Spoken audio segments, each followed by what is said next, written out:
तर सापुतारा हिल स्टेशनच्या part first मध्ये तुम्ही पाहिलं आपला बस माझा धिंगाणा आणि आपण नाही का लास्ट मध्ये एका हॉटेलला थांबलो होतो जेवायला. तर आज आहे बा पार्ट सेकंड. मग काय तुम्हाला दाखवतो. मग आता आपण कोणत्या कोणत्या स्पॉटवर थांबलो. सगळ्यात आधी नाही का आपण इथं गार्डन वरती थांबलो. इथं आपल्याला नाही का एक गुलाबाचेच नाही का 4-5 रंगाचे फुलं भेटले. गार्डन नाही का एकदम क्वालिटी होतं बरं का. इथं आपण नाही का फोटो पण काढले होते. मग हा पोरगा कोणी तुम्ही एकदा सांगा बरं. त्याच्यानंतर आलो होतो मंदिरामध्ये आणि मंदिरामध्ये एकदम व्यवस्थित पैकी दर्शन घेतलं. मस्त पैकी बीचच्या कडाला आलो होतो. मग बीचच्या कडाला मस्त पैकी पाणी बिनी होतं. तिथे या बतकावर बसून बोटिंग करून राहिले ना आम्ही इकडे त्यांना नुसतं पाव राहिलोय. इथं होतं आय लव्ह सापुतारा. मग मी म्हणलं मी माझ्या गावात असं लिहितो आय लव्ह कानडगाव. तसं इथं विषय झोका घ्यायचा होता बरं का. इतक्या वरून झोका घ्यायला म्हणलं एखाद्याचा जीव बिव जायला बसला हो. माझ्यासारख्या डॅक पाण्यात उडी मारली असती. हे असं नाही चालत दो आपल्याला.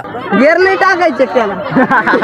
गिअर येत नाही त्याला. आमचे पोर आहे ना गिअरवाली बोट तयार करणार आहे थोड्याच दिवसात. तो विषय असा झाला पाहिजे नाद केला पण वाया नाही गेला. आणि पुढच्या स्पॉटवरती आम्ही काय नाही केलं. पुढच्या स्पॉटवरती आम्ही फक्त नाही इथं घोडे वगैरे पाहिले आणि थोड्या फार तिथं गाड्या पाहिल्या. एखादी गाडी घेऊन जावं असं वाटलं पण म्हणलं नको. अवकात के बाहेर अवकात के बाहेर नाही भो. बागायतदार रे. विषय खोले आपला. इथं एक्का वायना फोटो काढलाच आपण. शेवटी विषय खोले आपला. DSLR मध्ये काढलाय बो डायरेक्ट. पार्ट 3 साठी लाईक आणि फॉलो करून ठेवा. मग मी तुम्हाला सांगतो काय विषय पुढचा.